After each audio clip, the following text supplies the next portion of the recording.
Vamos a um tipo específico de depressão. Eu vou usar o exemplo dos jovens. Há uma grande incidência, esses estudos não são meus, mas constato também no meu trabalho com as pessoas que eu converso, que têm filhos, que têm parentes, que têm vizinhos, que têm amigos. Há uma grande incidência, ultimamente, de jovens recém-formados, ou seja, da faculdade, recém-formados no 3º grau, de um índice muito grande de depressão nas pessoas, nos jovens desta faixa etária. Eles, ao longo da vida, foram formatados, ouviram, e quando eu falo ouviram, olha, de parentes cobrando, tentando ajudar, eu não estou falando que é ruim da parte de parentes, mas é prejudicial, porque a cobrança com boa vontade de um pai, com a preocupação de um pai, de falar assim, você vai se formar em quê? Qual é o mercado de trabalho que você vai entrar? Você vai estudar o quê? Vai se formar? Então essa cobrança começa antes de chegar à faculdade, né? No último estágio de estudo, vamos dizer assim. E aí, quando chega próximo, ou então já no início dele entrar, próximo de se formar, ou no início dele entrar, você vai escutar assim, olha, faz esse estágio, entra nessa área que eu consigo um emprego para você. O outro fala assim, olha, vai por este caminho, com essa profissão, que o fulano se deu bem, o ciclano também, o beltrano também. Estão todos muito bem. Então você recebe informações de pessoas que não é má fé delas, muito pelo contrário, são violações delas, porque elas não sabem o que é respeitar, o que cada um tem que escolher. Mas elas fazem de boa fé, de boa vontade, com carinho, com respeito e com preocupações.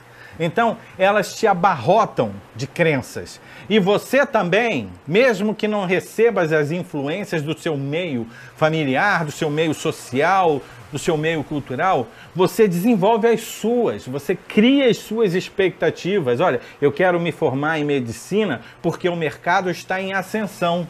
Está cada vez melhor. O Brasil vai de mal a pior, vai chegar uma hora que vai faltar médicos para a população e a profissão de médico vai ser extremamente valorizada. Esta é a sua concepção, isso se dá em outras profissões também, e aí você cria essa crença, você cria essa expectativa, você cria essa esperança. Então, o resumo disso tudo chama-se crenças.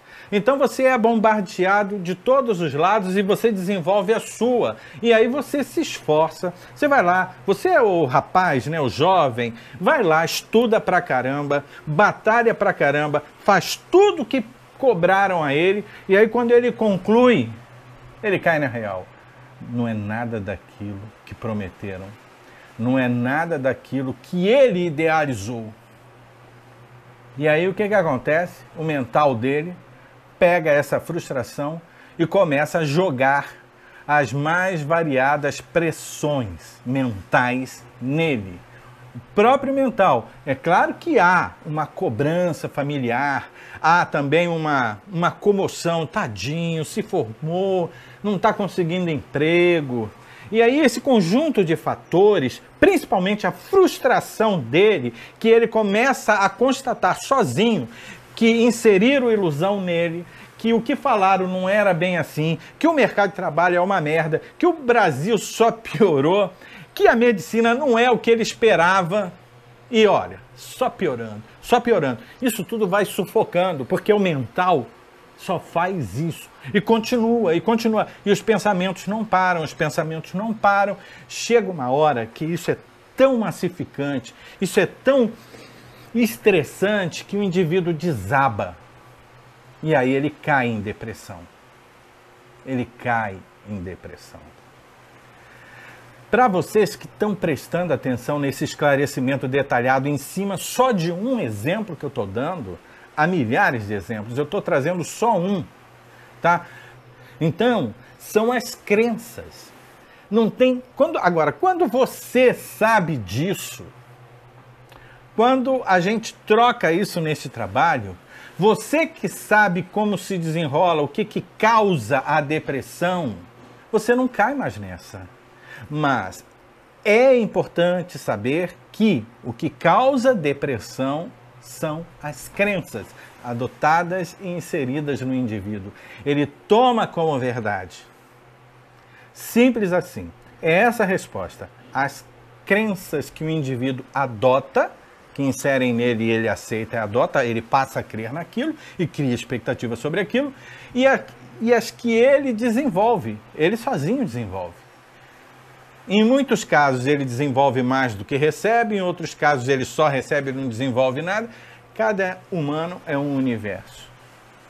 Mas depressão é isso. Vamos a um outro ponto aqui. Por que os humanos desenvolvem distúrbios psicológicos? Sabe por quê?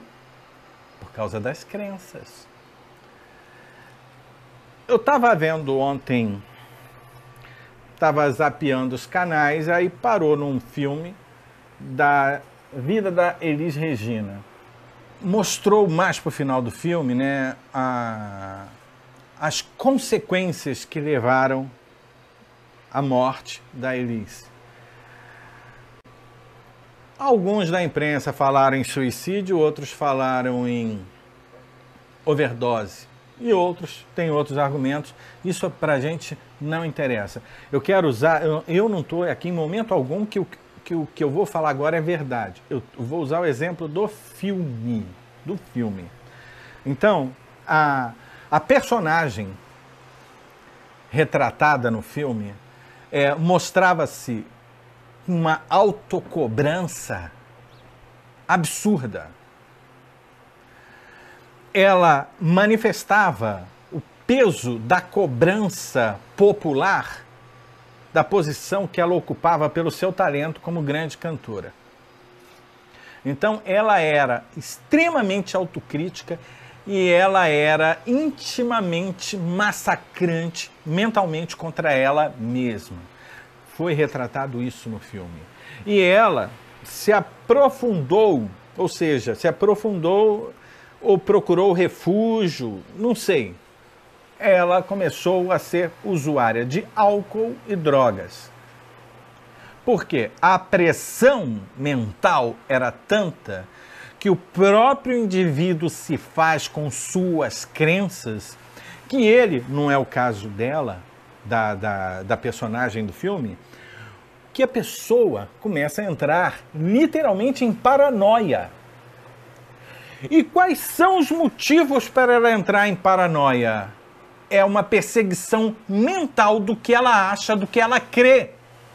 São crenças desenvolvidas por ela, que o mental dela tem um alto poder de massacrá-la e intensificar isso, e ela acreditava que o público dela estava com raiva dela. Ela acreditou que quando ela teve que cantar para os militares, o público dela ficou avesso a ela. Ela acreditou que ela tinha que ser independente do mundo e começou a reclamar de si mesma. Até que o marido, na época, o personagem de César Camargo Mariano, pai de um dos filhos dela, que ela foi casada com ele durante um bom tempo, ele falou para ela: vem cá, o que você quer? Você tem tudo, você tem sucesso, você tem dinheiro, tem uma linda família. E está reclamando de quê? O que você quer mais, não é? O que faz? O que te leva a querer mais? A ficar insatisfeito, frustrado, reclamando? Porque tem gente, como o exemplo que ele falou, o que você quer? Tem gente que não tem 1% do que ela tinha. E é feliz. Então ele falou: o que você quer? Significa o quê? Que você vai desenvolvendo crenças de autocobrança, de necessidades, o que os outros vão pensar, o que a mídia, o mercado vai pensar, o que sua família vai falar, como você vai ser visto. E isso você faz mentalmente um massacre avassalador. E em muitos casos vai muito além da depressão, porque no filme ela entrou um período de depressão profunda. Mas o cume da depressão ou foi uma overdose no aprofundamento das drogas ou o suicídio. E não importa pra gente, o que importa é você identificar o que leva o indivíduo aos extremos. É ele sozinho. Você pode culpar as coisas exteriores, as pessoas, os motivos, tá? Mas se você tem aquela crença que é o fulano que te incomoda, essa crença é sua. Porque se você não tivesse essa crença, ele poderia fazer o que fosse, que você não ia ser abalado.